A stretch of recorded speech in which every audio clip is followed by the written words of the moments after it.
This is a story of one of Australia's great soldiers and leaders, a man who broke barriers. This is the story of Reg Saunders.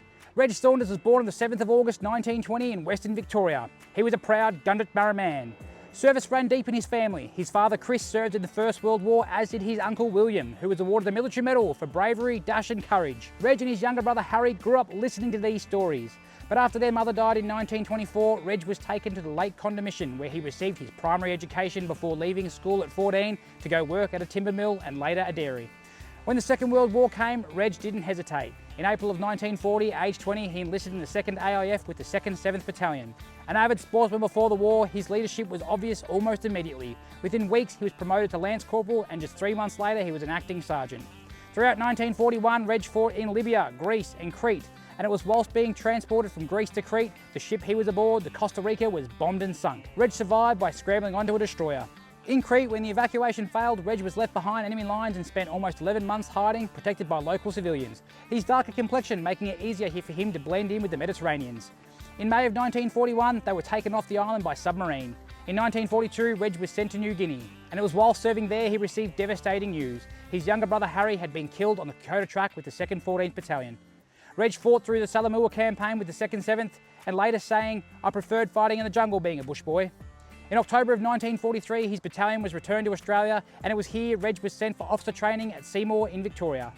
He graduated in December of 1944 as a lieutenant, becoming the first Aboriginal Australian commissioned officer in the Army. He rejoined his 2nd 7th Battalion and returned back to New Guinea. On the 11th of May 1945, during fighting near Muprik, Reg was shot in the knee, but he was back on duty just 10 days later. He continued to lead troops until the end of the war just months later. After the war, Reg came home to a nation he had served, yet as an Aboriginal, he was excluded from many of the benefits afforded to his fellow white veterans.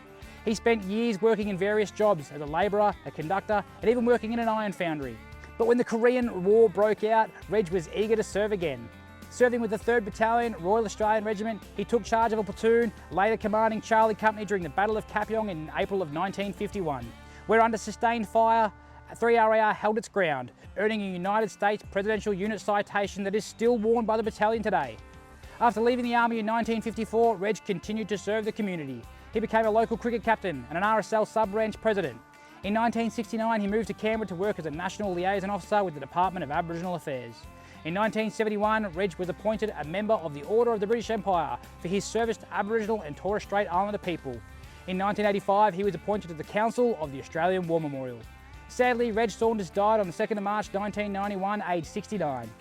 His ashes were returned to Lake Conda, where his story began all those years before. You can see Reg's medals and his portrait at the Australian War Memorial in the Korean War Gallery. Reg once wrote that he didn't believe in changing attitudes with words, but by deeds, and he lived by that belief.